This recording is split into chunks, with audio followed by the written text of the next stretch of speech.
আসসালামু আলাইকুম। আশা করছি সবাই ভালো আছেন। শোল মাছ তো অনেকেই আমরা পছন্দ করি। আজকে আপনাদের সামনে নিয়ে এসেছি শোল মাছের একটা রেসিপি। তো এখানে আমি পেঁয়াজ কুচি করে নিয়েছি, কিছু কাঁচামরিচ নিয়েছি, মাঝখান দিয়ে ফালি করে নিয়েছি, আবার মাঝখান দিয়ে না চিড়েও রেখেছি কয়েকটা আস্তা, ওগুলো শেষে দিব। টমেটো টুকরো টুকরো করে কেটে নিয়েছি। আর এই যে শোল মাছটা তো দোকান থেকেই কেটে দিয়েছে, ফ্রোজেন শোল মাছ। তো এটা আমি হলুদ লবণ মাখিয়ে রেখেছি।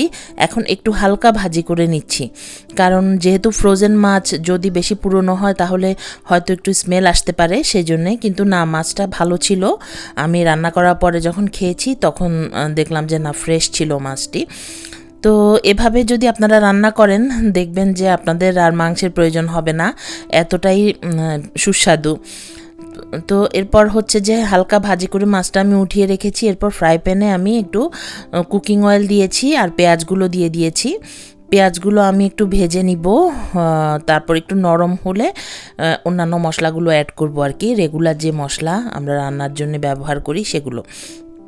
তো এখানে আমি একটা কথা বলি, মাছ যখন আপনারা ভাজি করবেন তখন যদি টাইম কম থাকে, যে বেশ আধা ঘন্টা ম্যারিনেট করার সময় নেই, তখন আপনারা লবণটা একটু পরিমাণে বেশি দিবেন, তাহলে মাছে লবণটা ঢুকবে। মাছে যদি লবণ না হয়, ভেতরে যদি না ঢুকে ভাজি মাছে, তখন মানে পুরো রান্নাটাই মাটি।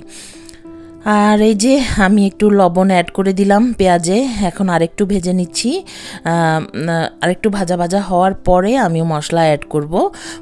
হলুদ, মরিচ, জিরা, ধনিয়া, তারপর হচ্ছে রসুন আর হচ্ছে আদা। আপনারা যারা আমার রেগুলার ব্লগ দেখেন তারা জানেন যে আমি সব কিছুই আসলে পাউডার ইউজ করি। তো তার আগে, মশলা দেওয়ার আগে আমি টমেটোটা দিয়ে দিলাম, কারণ টমেটোটা আমার কাছে একটু শক্ত মনে হয়েছিল দেখে। ভাবলাম যে মাছ হতে তো বেশি সময় লাগবে না, যেহেতু আমি একবার হালকা ফ্রাই করে ফেলেছি মাছটা, সেই জন্য টমেটোটা আগে অ্যাড করেছি। তো আপনারা চাইলে মাছটা দেওয়ার পরে, মশলা কষানোর পরেও টমেটোটা দিতে পারেন, এটা যার যার ইচ্ছের উপর ডিপেন্ড করে, কোনো সমস্যা নেই।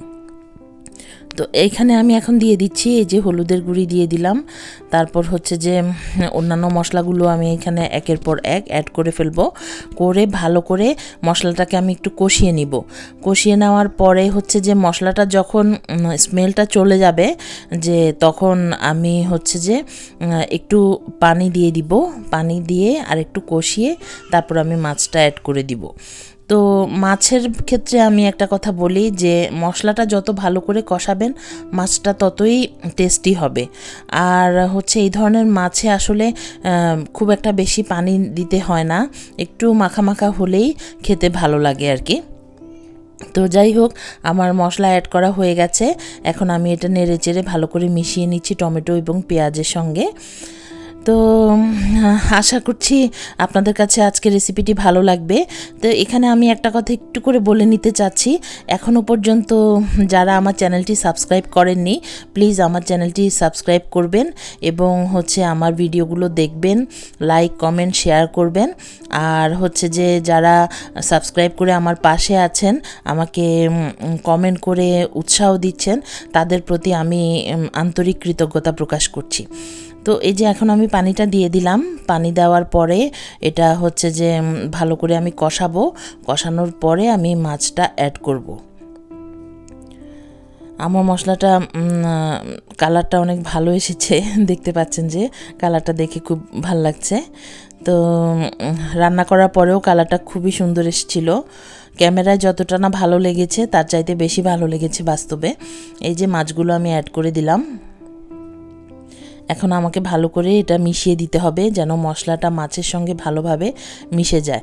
কিন্তু একটু আলতোভাবে নাড়াচাড়া করতে হবে, কারণ মাছটা নরম, ভেঙে টেঙে যেতে পারে, ভেঙে গেলে আসলে দেখতে ভাল লাগবে না।